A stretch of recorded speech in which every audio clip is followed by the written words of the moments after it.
caros amigos, bem-vindos a mais um episódio de Hoje no Mundo Militar. Neste vídeo falaremos sobre o início da chamada Guerra do Gás, com a Rússia interrompendo o fornecimento de gás para a Alemanha pelo Nord Stream 1 por tempo indeterminado.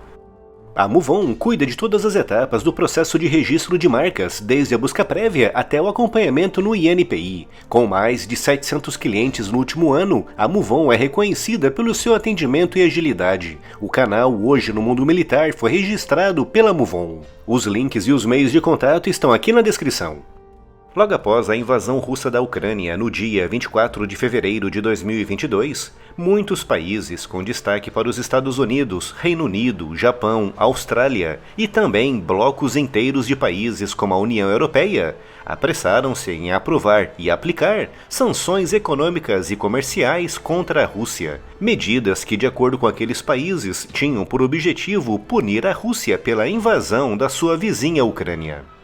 Mas Vladimir Putin, ignorando o fato óbvio de ter invadido um outro país, alegou que aquelas sanções faziam parte de um plano dos Estados Unidos para afetar a economia russa. Um plano que Vladimir Putin chamou de guerra comercial do Ocidente contra a Rússia.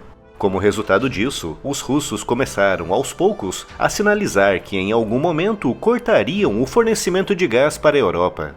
Antes da invasão russa, cerca de 40% do gás consumido na Europa vinha diretamente da Rússia. Com países como a Alemanha, o destino do gasoduto Nord Stream 1 e também do Nord Stream 2 ainda não oficialmente inaugurado, dependendo em quase 55% do gás natural vendido pela Rússia.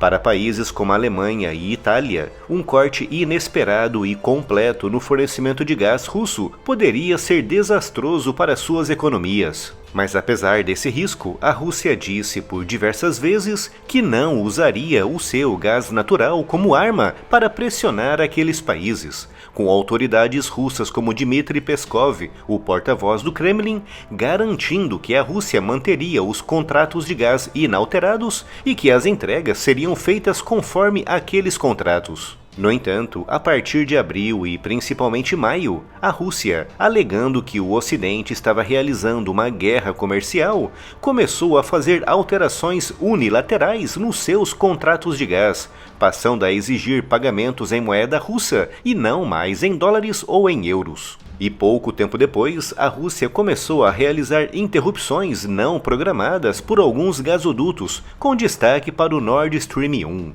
um gigantesco gasoduto que sai da região do Golfo da Finlândia, atravessa o Mar Báltico e desemboca na Alemanha.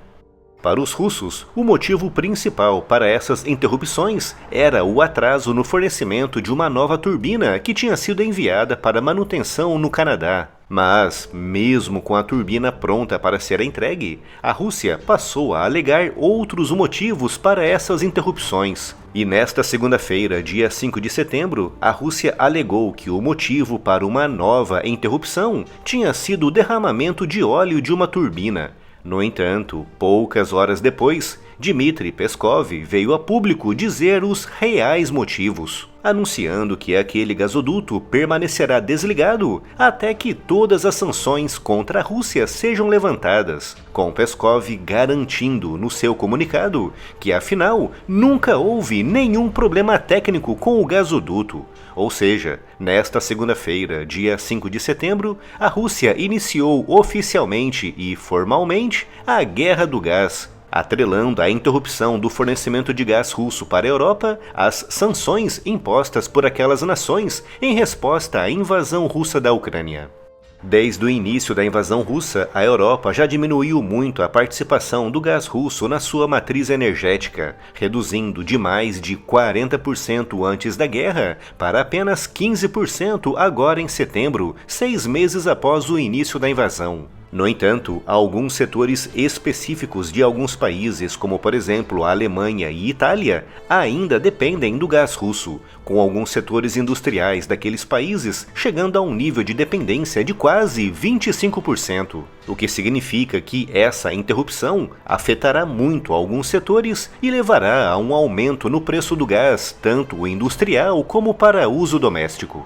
Mas a interrupção do gás russo para a Europa é uma faca de dois gumes, já que a economia russa também será afetada. Durante mais de 20 anos, a Rússia construiu infraestruturas gigantescas para a exportação de grandes quantidades de gás natural para a Europa, com os outros dois grandes parceiros russos, a Índia e a China, ficando muito para trás em termos de infraestruturas.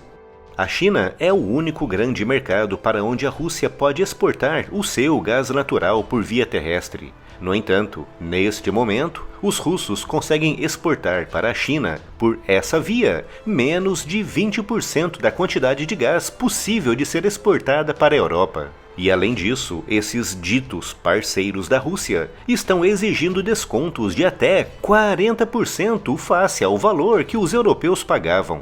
Ou seja, cada dólar de gás que a Rússia deixa de vender para a Europa só é compensado em, no máximo, 30 ou 40 centavos de dólar por causa dos pesados descontos exigidos pelos chineses e indianos e também pela falta de infraestruturas para a entrega de gás em grandes quantidades para esses dois gigantescos mercados. Seja como for, a Rússia reconheceu nesta segunda-feira, dia 5 de setembro, que o gás é sim uma arma de guerra, uma arma que os russos pretendem empregar com força total no campo de batalha. Não param de chegar novidades à loja do canal. Se você procura aquele presente bem legal com o tema do militarismo, a loja do canal é o lugar certo para você. O link da loja está aqui na descrição.